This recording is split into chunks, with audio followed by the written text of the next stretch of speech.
A ver, Juanes, el día de hoy vamos a desarrollar correspondiente al sistema tegumentario, a la piel. Vamos a apreciar a lo largo de esta clase que en realidad la piel cumple diversas funciones, ¿no? Naturalmente es la primera barrera de defensa contra el medio externo. Nos protege de una serie de noxas, ya sean estas físicas, químicas o virales, ¿no? O infecciosas en general, ¿no? Estamos constantemente expuestos al sol, estamos ahora viviendo en estas épocas un fenómeno del Niño, donde ya hemos visto que se ha incrementado los niveles de radiación y por lo tanto eso origina que haya mayor daño en la piel. Vamos a ver que la piel naturalmente, por ser el medio que está expuesto externamente, cuando más adelante ustedes hagan sus cursos de clínica y hagan dermatología, van a ver pues de que existen una serie de procesos inflamatorios en la piel, sean de origen infeccioso, de origen autoinmune. Hay enfermedades autoinmunes que naturalmente van a tener manifestaciones cutáneas. El lupus eritematoso sistémico, por ejemplo, que es una enfermedad autoinmune, tiene manifestaciones cutáneas. La amiloidosis tiene manifestaciones cutáneas. Y hablar de los cuadros infecciosos, la micosis, ¿cómo se llama? Bacterias, en fin, una serie de procesos infecciosos. Y naturalmente la piel, como cualquier órgano, también está expuesta a cuestiones tumorales. La piel naturalmente es susceptible por el daño solar de desarrollar pues, los carcinomas vasocelulares, que son tumores relativamente, entre comillas, indolentes, porque tienen una agresividad local, pero no tienen capacidad de dar metástasis, hasta los famosos melanomas malignos, que es la enfermedad una de las más letales que existe en la parte oncológica. Se ha avanzado algo en el manejo de estas enfermedades, pero igual todavía nos falta mucho camino por recorrer. Entonces, como pueden ver, la piel en realidad es un órgano que sufre una serie de patologías y por lo tanto es importante que nosotros estemos familiarizados con la histología primero, para después a futuro, cuando ya hagamos patología o para cuando más adelante hagan dermato, estoy seguro que alguno de ustedes en el futuro se va a dedicar a la dermatología y va a entender más claramente de lo que les estoy hablando. Los dermatólogos son de las especialidades que les gusta bastante la patología y créanme que son de los profesionales o de los especialistas, digamos mejor, que siempre busca al patólogo y quiere discutir su caso con ellos e inclusive saben revisar las láminas y quieren mirar las láminas en conjunto con el patólogo para poder llegar a un diagnóstico. Desde el punto de vista patológico, en los cuadros inflamatorios, la patología no es muy clara para definir una entidad. Entonces se requiere de que haya una correlación perfecta entre la clínica y la patología. A ver, jóvenes atrás, no se distraigan, por favor. ¿Okay? Entonces vamos a empezar explicando pues que, como ustedes saben, esto lo pueden bajar de cualquier libro o internet, ¿no? La piel en realidad tiene tres zonas bien definidas. Tiene una zona externa, que es la que ustedes ven, que es la epidermis, ¿no? Que está compuesta por una serie de capas. Después, debajo de esta epidermis está la dermis, que es este tejido intermedio, digamos, entre la epidermis, que concluye acá, y el celular subcutáneo, que es este tejido graso que está inferiormente. Entonces, toda esta zona corresponde a la dermis. Y es en la dermis donde nosotros vamos a encontrar una serie de estructuras que cumplen diversas funciones. Tenemos pues a los folículos pilosos, tenemos a las glándulas sudoríparas, etcétera, que naturalmente cumplen funciones específicas. Además tenemos un sistema vascular, ¿no? Como todos los tejidos se tienen que irrigar, y esta no es la excepción. Ahí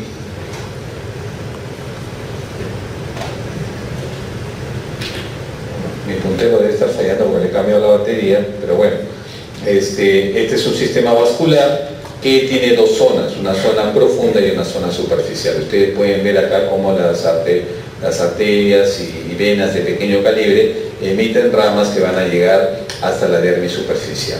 La dermis en general, vamos a ver más adelante, se divide en dos, una dermis superficial y una dermis profunda, o una dermis que tiene un tejido conectivo laxo y un tejido conectivo denso. Después también naturalmente tenemos todo un sistema de nervios, donde hay también una serie de receptores que son los responsables de permitirnos a nosotros discriminar diferentes cosas, presión, dolor, etc. Este es el folículo piloso con su unidad pilosebácea, tiene siempre sus glándulas sebáceas asociadas, glándulas sudoríparas ahí siempre, y finalmente el tejido celular subcutáneo. El tejido celular subcutáneo, que es la grasa, que anteriormente se creía que la grasa pues era un tejido simplemente de reservorio energético, porque naturalmente ahí se va a almacenar el tejido graso y punto, era la única función, y una función de repente hasta de proteger contra el golpe, ¿no? Amortiguar el golpe. Pero hoy por hoy, miren, la medicina va avanzando tanto, y en los últimos años la medicina avanza a una velocidad impresionante. Ya se sabe de que la grasa no es solamente eso, la grasa es un órgano endocrino también que libera una serie de hormonas que tienen que ver con nuestro metabolismo. De hecho, a nivel de la grasa sabemos nosotros que los estrógenos o las hormonas femeninas son convertidas de su forma inactiva a su forma activa, y eso condiciona que las mujeres haya un estado de hiperestrogenismo y por lo tanto las predispone para una serie de enfermedades. El hombre también es igual, no es la excepción. Entonces, bien, vamos a ver que la piel, naturalmente, como cualquier órgano, cumple una serie de funciones. Ya hemos mencionado que cumple una barrera de protección. También, naturalmente, cumple una función de termorregulación, y es a través del sudor que nuestro cuerpo disminuye su temperatura corporal. Uno transpira, suda, y de esa manera nuestro organismo disminuye la temperatura. Tiene una función endocrina, ya estamos mencionando algo sobre ello. Tiene una función inmunológica, porque nosotros sabemos de que en el tejido conectivo también igual existen células residentes propias ahí, como mastocílitos, eosinófilos, etcétera, que están atentos a cualquier noxa externa. Además, vamos a ver que en la epidermis existen unas células presentadoras de antígeno que también obviamente inician una respuesta inflamatoria. Reacciones inflamatorias y cicatrización de heridas. ¿Quién no en algún momento de su vida se ha hecho alguna herida? Entonces, dependiendo de la profundidad de la herida, esta va a dejar o no cicatrices, porque naturalmente hay todo un proceso de reparación y remodelación del tejido normal. Sobre la barrera de protección, naturalmente tenemos la película cutánea, que es la epidermis. Tenemos diferentes estratos, entre ellos el estrato córneo, que hay zonas en nuestro cuerpo que vamos a ver que son mucho más gruesas, que básicamente son en las palmas de las manos y la planta de los pies. Ahí el estrato córneo es mucho más grueso porque son las zonas de mayor fricción además, entonces requiere que el estrato córneo sea grueso. Existen uniones intercelulares como los desmosomas y las uniones dermoepidérmicas, o sea, lo que están uniendo la epidermis con la dermis, que naturalmente son uniones especializadas que son resistentes porque tienen que soportar un mayor trauma. Hemos hablado ya del sistema nervioso. Vamos a hablar un poco sobre la melanina y el tejido conectivo. La melanina, jóvenes, como sabemos, es producida por unas células que vamos a ver están en la epidermis, que son los melanocitos. Estos melanocitos se encargan de producir este pigmento, que es el que va a dar finalmente el color a la piel. ¿Okay? Entonces, por eso es que tenemos diferentes tipos o características en la piel, gente de piel de raza blanca, gente de piel de raza negra, ¿cierto? Entonces, una pregunta elemental y muy básica que surge es: ¿ustedes creen que el número de melanocitos es mayor o menor en una persona de raza negra, por ejemplo? Igual, ¿cierto? Entonces, el número de melanocitos es igual, la proporción que existe entre melanocitos y células basales es la misma. Lo que va a cambiar es la capacidad que tiene esta célula de producir el pigmento, básicamente, ¿no? Entonces, tiene simplemente mayor cantidad de pigmento. Y eso es bueno porque, naturalmente, porque a mayor cantidad de melanina, mayor capacidad de absorber los rayos ultravioleta, y de esa manera se puede disipar y haber menos daño a la piel, ¿no? Entonces, por eso que la gente de raza negra resiste más a los temas de la radiación externa que la gente de raza blanca. ¿Okay? Entonces, sobre el tema de la termorregulación, acá tenemos también igual, que tenemos una película cutánea superficial, tenemos glándulas que van a producir sudor, van a producir sebo, las células córneas, hay naturalmente plasmocitos y por lo tanto va a haber producción de inmunoglobulinas. De hecho, la piel tiene un pH discretamente ácido, 4.2 a 5.6. La capa córnea, que es la capa más externa de la epidermis, es una barrera compacta, es tiene baja permeabilidad, por eso que nosotros nos podemos bañar y no nos edematizamos, porque naturalmente surge como una película que impide que el agua pueda ingresar, ¿no? Es un escudo contra el medio ambiente y hay una flora normal residente en la piel que también igual cumple una función. Las uniones, como ya hemos visto, contribuyen a esta impermeabilidad. Tenemos un sistema nervioso cutáneo que tiene un doble componente, tiene un componente autonómico y un componente somático. El componente autonómico son las fibras vasomotoras y secretoras, mientras que el somático está a cargo de receptores y nervios sensitivos. Tenemos terminaciones libres, tenemos terminaciones especializadas que nos van a permitir definir lo que es el dolor, prurito, ¿no? La sensación de presión, etcétera, que ya lo vamos a ver a medida que vamos avanzando. La melanina, como ya habíamos comentado, es la que se encarga de absorber la luz, absorbe una longitud de onda entre 200 a 240 nanómetros, protege contra la radiación solar ultravioleta, evita naturalmente los efectos indeseables y naturalmente de alguna manera retrasa el envejecimiento. Pero obviamente esas costumbres por suerte han ido cambiando en el tiempo. Antes era, en la época que yo era joven, era muchacho, pues obviamente era de moda estar bien bronceado, pero ahora sabemos que eso no es bueno porque nos predispone a una serie de enfermedades, naturalmente ya un envejecimiento prematuro de la piel. Tenemos después el tejido conectivo dérmico, como ya les había mencionado, que vamos a ver más adelante, se divide uno superficial y profundo, y que va a cumplir una función de protección mecánica e inmunológica, porque ya hemos visto que hay algunas células residentes normales ahí. La termorregulación, nuevamente, está a cargo de las glándulas ovíparas, pero también a cargo del sistema vascular cutáneo. Como hemos visto, existe un sistema vascular profundo y superficial. De esa manera también igual permite que la sangre se intercambie con el medio externo y de esa manera también podamos regular la temperatura. Tiene una función endocrina porque también igual a nivel cutáneo por exposición solar hay una exposición de la vitamina D y eso permite que la dihidrotestosterona sea convertida gracias a la vitamina D por exposición a la luz solar. Naturalmente tenemos en glándulas sebáceas que nos va a permitir además, por efecto de la dihidrotestosterona, va a permitir los caracteres secundarios masculinos y femeninos, la distribución de las glándulas sebáceas, de los vellos genitales externos. Las hormonas tiroideas también cumplen una función endocrina porque naturalmente las hormonas tiroideas tienen que ver con todo el metabolismo basal, o sea, no solamente en la piel, sino también en muchos otros órganos. También hay una hormona que es secretada en la hipófisis, que es la estimulante de los melanocitos. Y como les estaba mencionando, las transformaciones hormonales de testosterona, dihidrotestosterona y la exposición a la vitamina D. Función inmunológica es la primera barrera de defensa. Vamos a ver que en la epidermis existe una célula presentadora de antígeno que se conoce con el nombre de célula de Langerhans, que es parte de las células del sistema monocito macrófago que residen y cumplen esa función. Después tenemos a macrófagos, linfocitos, presentadores de antígeno, los propios queratinocitos, macrófagos y melanocitos.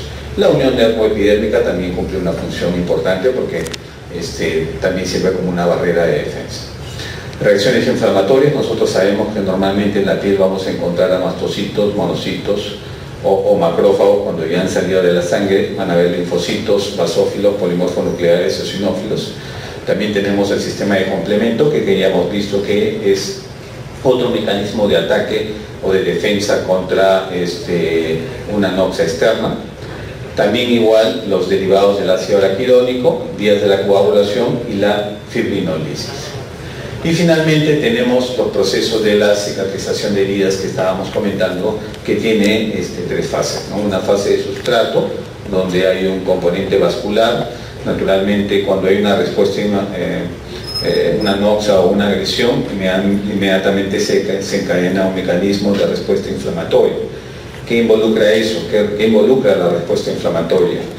Normalmente nosotros sabemos que los elementos sanguíneos circulan por la sangre a través de lo que es el flujo laminar, ¿no es cierto?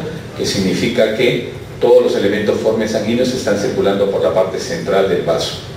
Cuando existe una respuesta inflamatoria se libera una serie de sustancias quimiotácticas que originan que se rompa ese flujo laminar y las células empiecen el proceso de marginación, se llama en patología. ¿Qué significa eso? Que las células salen de la zona central y se van pegando hacia las paredes de los vasos, o sea, se van poniendo periféricamente. Y una vez que se disponen periféricamente las células inflamatorias, cuando reciben la información quimiotáctica, se adosan a la pared del vaso y por diaperesis atraviesan la pared del vaso y llegan a la zona de la inflamación. Entonces ahí es donde se forma la fase de sustrato del componente inflamatorio.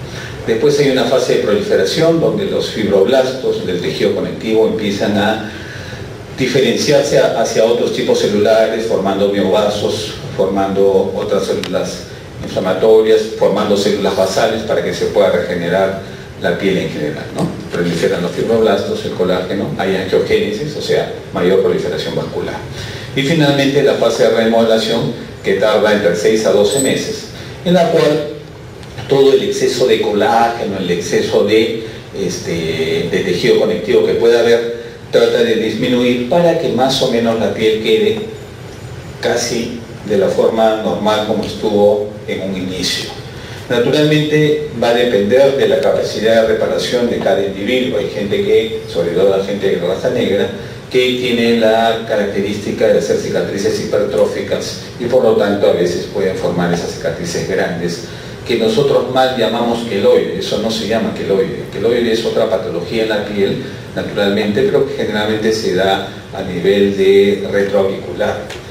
Eso no, simplemente es cicatrices hipertróficas que desarrollan estas personas generalmente, como les repito, de raza negra. La piel la podemos dividir o clasificar en dos grandes grupos, una piel gruesa y una piel delgada. La piel gruesa naturalmente siempre va a estar en las zonas de mayor roce, donde hay mayor fricción, por lo tanto la palma de las manos y la planta de los pies son zonas, por ejemplo, de piel gruesa, ¿cierto? La zona de la espalda, por ejemplo, del dorso, también tiene que ser una zona de piel gruesa. Pero si no, yo me toco la piel a nivel del antebrazo, en la parte interna, voy a ver que la piel ahí es mucho más delgada, ¿no? Entonces la piel la podemos clasificar en piel gruesa y piel delgada. Entonces piel gruesa, palma de mano, planta de pies, son las zonas de mayor abrasión, la epidermis es más gruesa, generalmente no hay pelos, mientras que en la piel delgada es el resto del cuerpo, epidermis delgada, por lo tanto, hay en esas zonas de piel. Este es un esquema de un corte histológico de la piel y este es un ejemplo de piel gruesa y piel delgada. Entonces nosotros tenemos aquí, hasta aquí es la epidermis hacia arriba, con sus estratos córneos, estrato granuloso, estrato espinoso, estrato basal. ¿Okay? Y en la piel gruesa existe un estrato adicional que es el estrato lúcido, que está acá en una posición intermedia entre la granulosa y el estrato córneo. Después, debajo de ello tenemos la dermis con sus dos regiones, una dermis papilar o dermis superficial y la dermis reticular o dermis profunda. Aquí hay tejido conectivo laxo y aquí hay tejido conectivo denso, y el tejido celular subcutáneo generalmente es grasa unicelular, ¿no? Porque hemos visto cuando hacíamos el tejido conectivo que existían dos tipos de tejido adiposo, tejido univaporado unicelular y la grasa parda o multivaporada, que generalmente más se ve en la etapa fetal. En la etapa adulta ya prácticamente casi todo es grasa univaporada. Y este es un ejemplo de piel gruesa donde ustedes pueden apreciar todo esto de acá es el estrato córneo nada más. Y en este caso, en la piel delgada, esto nomás es el estrato córneo. Aquí es más compacto y aquí es más suelto, ¿no? Entonces hay gran diferencia entre lo que es el estrato córneo y, como les comentaba, se agrega un estrato más adicional aquí que es el estrato lúcido. ¿Ok? Y esa es la diferencia entonces entre una piel gruesa y una piel delgada. Existen además una serie de características particulares que tiene determinadas zonas de la piel que me permiten a mí reconocerlas, ¿no? Como por ejemplo la piel del labio. El labio obviamente no va a queratinizar, el labio es casi parte de mucosa y por lo tanto la mucosa, el epitelio escamoso de la mucosa no tiene la capacidad de queratinizar, por lo tanto no hace capa granulosa y no hace capa córnea. Entonces yo puedo reconocer esto como el labio. Por ejemplo, la oreja aquí la puedo reconocer, ¿por qué? Por la presencia de tejido cartilaginoso, ¿no? Tejido cartilaginoso elástico, que ya lo habíamos estudiado la vez pasada. Si yo tengo un corte más profundo del labio, voy a reconocer que esto es labio además. ¿Por qué motivo? Porque existe tejido muscular estriado, porque obviamente está el músculo orbicular del labio. Yo sé que el labio tiene movimiento voluntario y por lo tanto el tipo de músculo que yo tengo ahí va a ser un músculo de tipo estriado. Entonces también eso es un dato que me puede permitir a mí reconocer que estoy en una zona del labio. El labio puede tener dos zonas, obviamente, una zona de mucosa que no queratiniza y una zona un poquito más por debajo que sí va a queratinizar algo. Este, por ejemplo, corresponde a la areola del pezón y lo reconozco porque acá hay tejido muscular liso, el tejido muscular liso. Entonces eso también igual, naturalmente yo tengo en todas las zonas pilosas tejido muscular liso que corresponde al tejido músculo piloerector, pero como su nombre lo indica está asociado al pelo. Pero en este caso las fibras musculares lisas están sueltas en la dermis y eso solamente lo puedo ver en la areola. También igual la zona del antebrazo, miren, es una zona de piel delgada, los anexos son un poco profundos, no hay estructuras pilosas en esa zona, o muy pocas estructuras pilosas, la piel del antebrazo. La piel de la espalda, miren, la piel aquí, esto de aquí se llaman las papilas, ¿no? Y esta es la zona interpapilar, son los clavos, cómo la piel se ancla, ¿no? La piel a la hora que se une con la dermis, no es una superficie lisa, sino es una superficie, miren, irregular, para aumentar la superficie de unión, ¿no? Entonces, en este caso, miren, aquí esas irregularidades son casi planas, ¿ven? Mientras que aquí en la piel de la espalda, que es un poco más gruesa, miren, esas uniones son más pronunciadas. Y es porque yo necesito en la espalda, como es una zona también igual de roce, yo cuando duermo generalmente duermo de espalda, entonces necesito tener más superficie de contacto o de unión. Este es cuero cabelludo y lo reconozco por la profundidad de los folículos pilosos y la llegan hasta el plano graso, por eso yo lo reconozco. Esto es piel de la nariz y yo la reconozco porque hay gran cantidad de glándulas sebáceas y por eso que siempre la nariz anda siempre bien grasoso. Ahora entiendo por qué, ¿no? Y esta es la planta del pie con una piel bastante gruesa, ¿no? Es una zona de piel acral.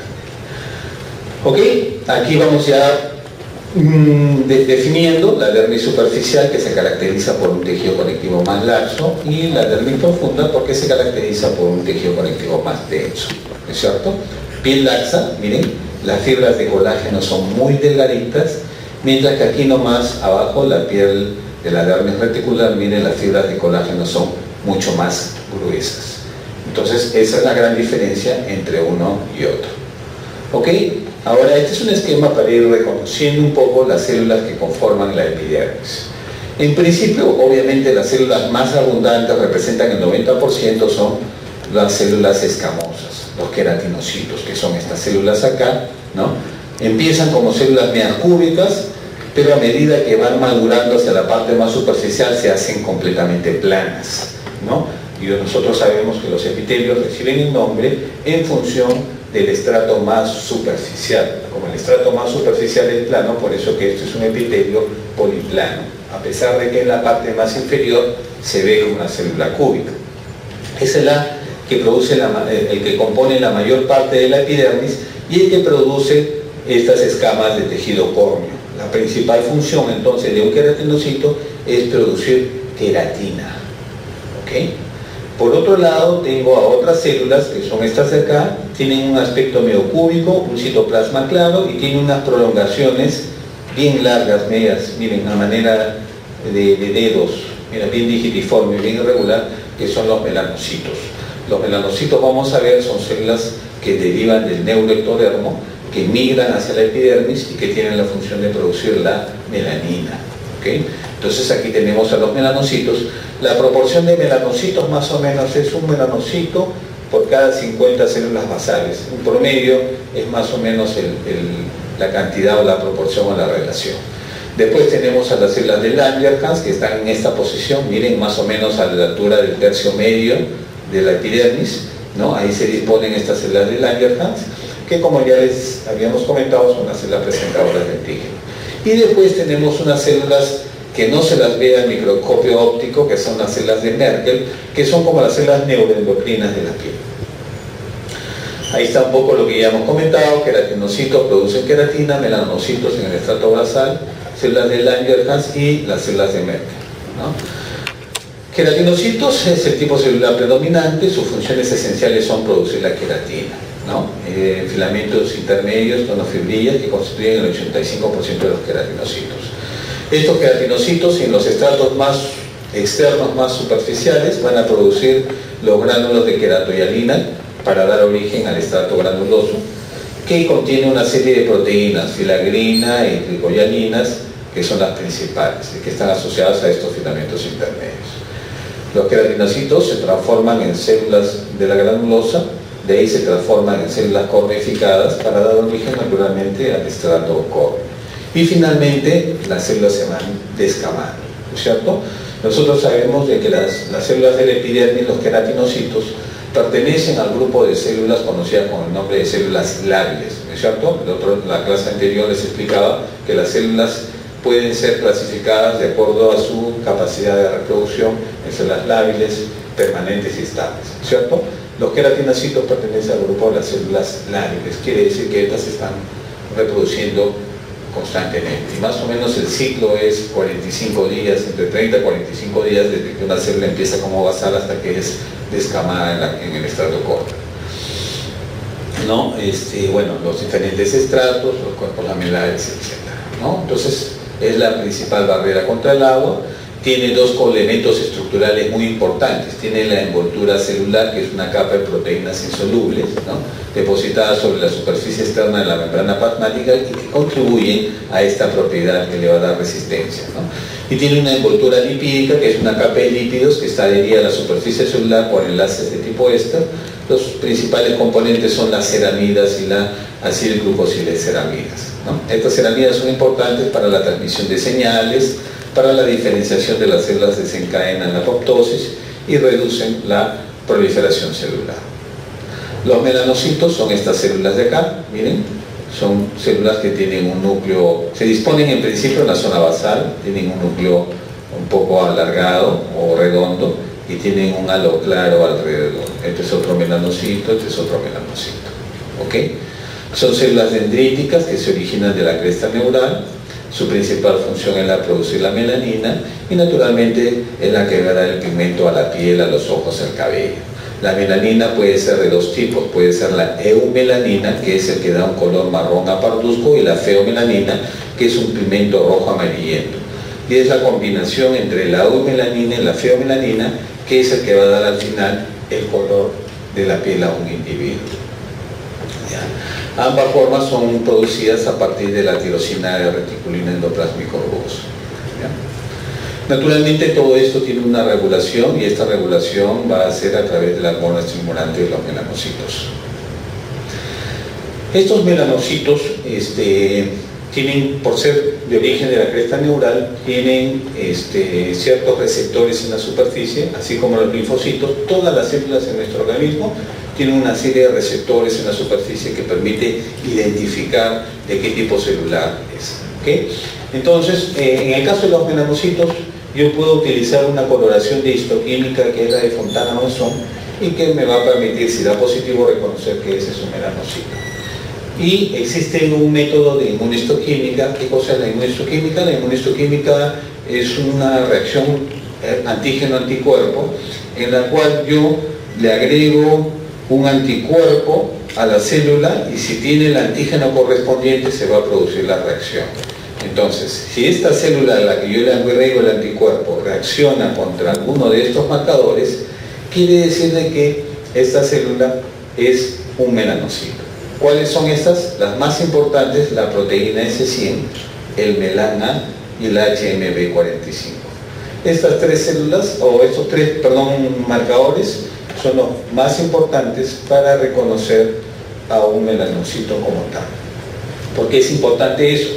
Porque como les había comentado al inicio, existen tumores que se pueden originar a partir de los melanocitos, que se llaman melanomas malignos, y si estos melanomas a veces debutan dando una metástasis a distancia y no producen melanina, pues yo no tengo forma de, con la microscopía óptica convencional, de reconocerlos como tal.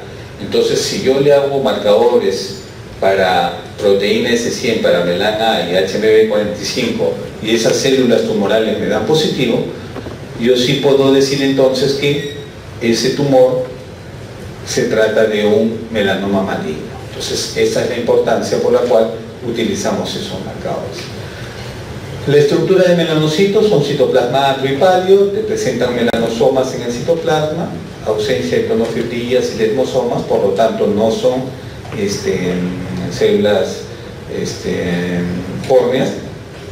Este es un melanocito con una tensión de Fontana-Mason, miren, acá está su citoplasma, su núcleo, y estas son sus prolongaciones dendríticas, porque naturalmente, como hemos visto, estas tienen una derivación neuroectodermal, ¿no? Son células que presentan estos procesos dendríticos que se visualizan con esta coloración. Naturalmente es la que va a dar el pigmento cutáneo. Ya hemos visto que en función de la combinación de estos pigmentos es lo que va a permitir dar el color definitivo, ¿no? La pigmentación cutánea, la melanina es el principal componente de la piel y determina los diferentes pigmentos raciales. Todos los diferentes tipos de la piel se mezclan entre feomelanina, que da un color marrón claro, y la melanina. Las diferencias pigmentarias raciales no provienen del número de melanocitos, sino naturalmente de la capacidad de producción de estas células. Después tenemos a las células de Langerhans. Aquí, por suerte, se ha visualizado, pero en realidad también igual con HE simplemente convencional no es fácil encontrar una célula de Langerhans, por eso que nosotros hacemos coloraciones de inmunistoquímica para poder encontrar a estas células. Miren, aquí están.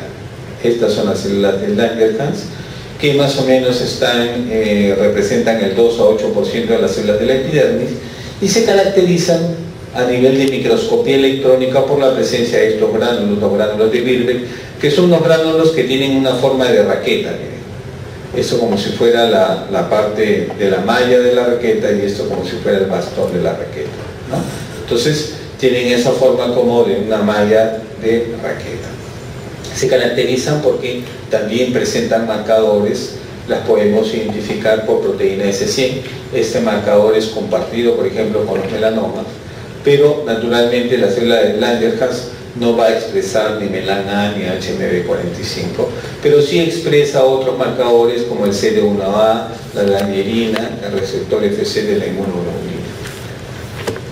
La célula de Merkel, ya hemos visto que deriva de una célula madre epidérmica, expresa este marcador que es la citoqueratina 20, otros marcadores, el neurofilamento un 10%, la cromogranina A, que es un marcador neuroendocrino, y la sinaptofesina le da ese carácter, como les digo, de célula neuroendocrina a esta, ¿no? Aquí está con el marcador, miren, nosotros la podemos visualizar, porque con el HE convencional, al momento que ustedes lo vean en el laboratorio, no van a poder identificar estas células. Lo que van a poder identificar son los queratinocitos, los diferentes estratos y hasta los melanocitos como máximo.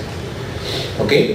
Aquí están las diferentes estratos exocapas: basal, espinoso, granuloso, basal, espinoso, granuloso. Miren, los granulosos, por esos gránulos de queratohialina se ve más oscuro. Y finalmente la capa córnea, y como esta es piel gruesa, tiene el estrato lúcido adicional. Estratos de la epidermis, aquí están, ¿no? Capa de células, el estrato espinoso es el más grueso, aquí están los gránulos de queratohialina y el estrato córneo. Y hay un esquema para nuevamente recargarle las células que normalmente están aquí: melanocitos, células de Merkel, células de Langerhans. El estrato basal, capa única de células con sus características, ¿no? Esta es la capa germinativa, ¿no? A partir de ahí, todas las células hacia la parte superior naturalmente se van a derivar de acá. Maduran hasta que se convierten en estrato córneo. La característica de los queratinocitos naturalmente son los hemidesmosomas, ¿no? que son las uniones intercelulares especiales que existen en estas células. El estrato espinoso, varias capas de células. Lo característico en una célula queratinocítica es porque a nivel ultraestructural presenta unos filamentos, que es parte del citoesqueleto conocido con el nombre de filamentos intermedios. Eso es lo característico en estas células escamosas. Y sus desmosomas, que son las uniones intercelulares que hay entre célula y célula. El estrato granuloso, de 1 a 3 capas, los gránulos de queratohialina, y finalmente el estrato córneo con su subestrato, el estrato lúcido. ¿Okay? Naturalmente las células tienen una serie de adhesiones intercelulares, que son las moléculas de adhesión. En el caso de la piel son 4 las moléculas de adhesión más importantes. Tenemos las caderinas, las integrinas, ¿no? También existen otras como las selectinas y las superfamilias inmunoglobulinas. Y las uniones intercelulares, tenemos los desmosomas y hemidesmosomas. Los desmosomas están a nivel de célula córnea con célula córnea, o queratinocito con queratinocito, y los hemidesmosomas son a nivel de célula basal con membrana basal. Esos son los hemidesmosomas. Y las uniones adherentes. Entonces aquí está una célula escamosa, otra célula escamosa, y estos son las uniones intercelulares o desmosomas, la forma como se van uniendo unas a otras. Existen una serie de proteínas, la desmocolina, desmogleína, desmoplaquina, tacloglobina, que son las proteínas que van a permitir las uniones de estos desmosomas a nivel celular. Acá están las uniones desmosomales con sus diferentes proteínas que ya les estaba mencionando. Y los hemidesmosomas es la unión de la célula basal con la membrana basal. Ustedes saben que existe una membrana basal que tiene una lámina lúcida y una lámina densa, y aquí se producen las uniones entre la célula basal y los hemidesmosomas. Esta lámina densa tiene, como ustedes saben, colágeno de tipo 4, ¿no? Y eso es lo que permite que se ancle la epidermis con la dermis, ¿no? Nuevamente aquí la membrana basal con sus diferentes componentes, lámina lúcida, lámina densa, colágeno de tipo 4, colágeno de tipo 7, fibras de reticulina, que van a permitir ahí el anclaje de esta célula, la célula basal, y los hemidesmosomas a esta membrana basal. Las diferentes proteínas, que ya las hemos mencionado, y esto es en cuanto a la dinámica. ¿Cuánto es lo que demora? 14 más 14 son más o menos 28 a 30 días lo que tarda una célula basal en convertirse en una célula en el estrato córneo. La dermis, ya hemos avanzado algo sobre ello, ya hemos visto que existe una dermis superficial y profunda, ¿no? Dentro de ella van a estar contenidas una serie de estructuras como anexos cutáneos, nervios, vasos sanguíneos. La dermis también se va a degenerar con la edad, especialmente en las áreas expuestas al sol, que se conoce con el nombre de elastosis solar, ¿no? Está dividida en dermis papilar o superficial y reticular o profunda. El espesor varía según las diferentes regiones corporales, la pila caudal, palma de manos y plantas del pie. Esta es la dermis, con su zona superficial, y a partir de aquí para acá abajo, la dermis profunda. Y vemos cómo el colágeno, en este caso, por el daño solar, se ha fragmentado, y a esto se conoce con el nombre de elastosis solar. La dermis normalmente contiene pocos fibroblastos, mastocitos, macrófagos, linfocitos, que son las células residentes, ¿no? También existen algunas células especializadas en las partes terminales de la circulación, que generalmente es en los dedos, ¿no? Que son unas células especiales, que son las células glómicas, que son células de músculo liso especializadas, que tienen un citoplasma amplio y que van a permitir justo el paso como un shunt arteriovenoso a ese nivel. Tenemos una serie de receptores sensitivos, tenemos los exteroreceptores que dan información sobre el ambiente externo, tenemos los propios receptores que se localizan en el músculo y los tendones y las cápsulas articulares y que aportan información sobre la posición y el movimiento. Tenemos los interoreceptores que proporcionan información sensitiva a los nervios, a los componentes internos. También tenemos, según el tipo de estímulo, tenemos los mecanorreceptores que responden a la deformación mecánica del tejido, Tenemos los termorreceptores que responden al frío o al calor, y tenemos los nocioreceptores que responden a los estímulos dolorosos, ¿no? Y aquí tenemos algunos corpúsculos. Aquí estamos a nivel de la dermis papilar, y en las terminaciones de los dedos, en los dedos, tenemos unos corpúsculos especiales que son estos de acá, que son los corpúsculos de Meissner, ¿no? Que son receptores táctiles que están dentro de la dermis papilar. Son perpendiculares a la superficie. Esta es la superficie y están de disposición perpendicular. Están compuestos de una serie de células, que son estas células alargadas acá, que se conocen como células de Schwann, y son terminaciones no mielinizadas de fibras nerviosas. Después tenemos otro corpúsculo que está más profundo, miren, está a nivel de la grasa, del tejido celular subcutáneo o dermis reticular profunda, que tiene esta forma, miren, a la manera de disposición de hojas de cebolla concéntricas unas sobre otras, ¿no? Que es el corpúsculo de Pacini, que es una estructura ovoide alargada en la dermis profunda, tiene terminaciones nerviosas mielinizadas, laminaciones concéntricas, y que tiene la función de responder frente a la presión y la vibración. Y la hipodermis, que es la grasa que tiene o la dermis, tiene un tejido conectivo laxo y adiposo, ¿no? La función es facilitar la movilidad de la piel, contribuye también al aislamiento térmico y al almacenamiento de energía, ya hemos conversado un poco de eso. Puede contener músculos a nivel de la cabeza y del cuello, o sea, músculos estriado, y se encuentra, no se encuentra tejido adiposo a nivel de párpados, del clítoris y del pene. A ese nivel no vamos a encontrar hipodermis o tejido celular cutáneo. Ahora bien, hasta aquí entonces ya hemos visto los diferentes estratos, cómo están estructurados, cómo están compuestos y cuáles son sus funciones. Ahora vamos a ver los diferentes anexos cutáneos. En principio tenemos a los folículos pilosos. Este es el folículo piloso. Este folículo piloso resulta de una invaginación de la epidermis. Va a contener, por lo tanto, el pelo, queratina y melanina, ¿no? Tenemos, esta es la zona de la raíz. Este es el cuerpo del pelo, y esta es la zona infundibular del pelo, ¿no? Aquí está el pelo propiamente dicho, ¿no? Y sus glándulas, generalmente las glándulas sebáceas. Las glándulas sebáceas, como ustedes pueden ver, están relacionados, por eso se llama unidad pilosebácea. Y estas glándulas sebáceas, por ejemplo, su contenido no lo depositan directamente en la superficie, sino lo depositan dentro del pelo. Y a través del pelo es que se extruye el contenido de las glándulas sebáceas, y es por eso que el pelo se vuelve grasoso, ¿no? No se aboca directamente a la superficie, sino a través del pelo, y es más o menos a la unión del tercio medio con el tercio externo el lugar donde se va a depositar.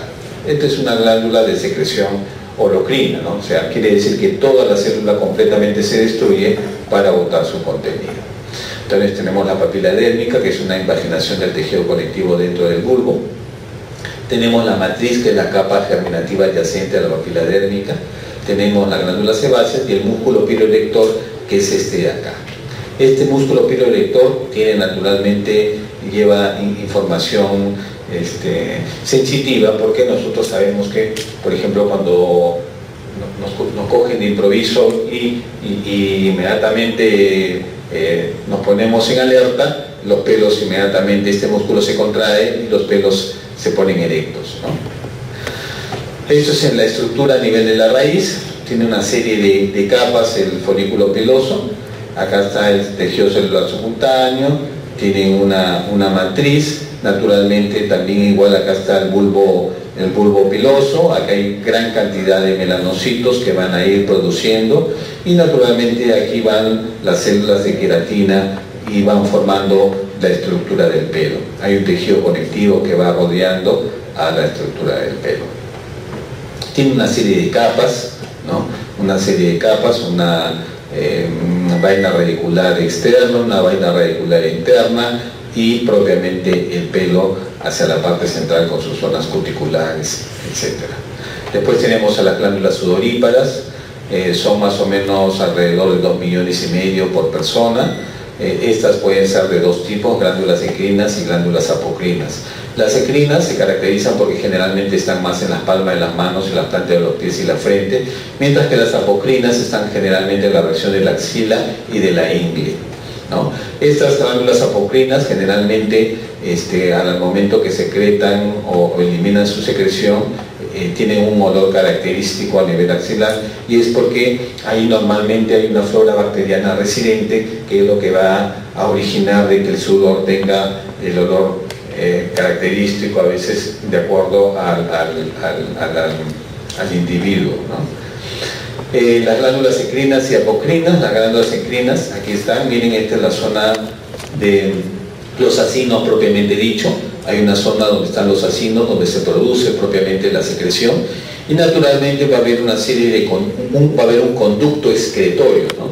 Este conducto excretorio inicialmente sale casi medio enrollado, después atraviesa la dermis de manera recta, y una vez que llega a la epidermis tiene esta forma media irregular sinuosa que es el acrosiringio, y de ahí recién sale a la superficie externa directamente. Eso es en el caso de las glándulas ecrinas, que como sabemos abundan más en las palmas de las manos y las plantas de los pies.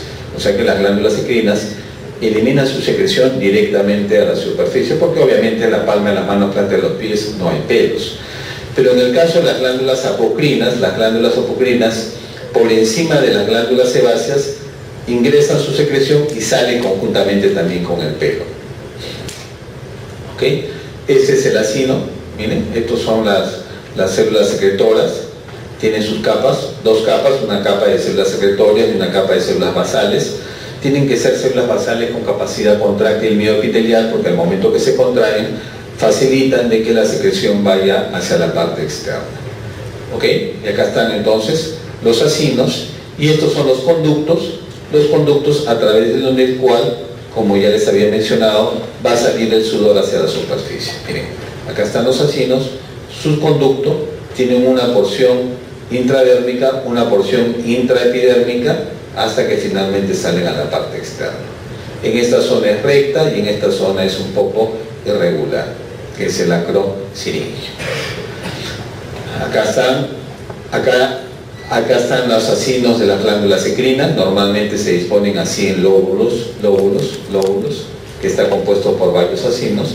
El conducto, su porción intradérmica, y va a haber una porción intraepidérmica. Aquí a mayor aumento, acinos y conductos. Las glándulas apocrinas tienen una secreción de tipo apocrino, y por eso se llaman glándulas apocrinas. ¿Qué quiere decir? Que estas, que son las células que producen el sudor, ¿no?, parte de su citoplasma se destruye y es eliminado.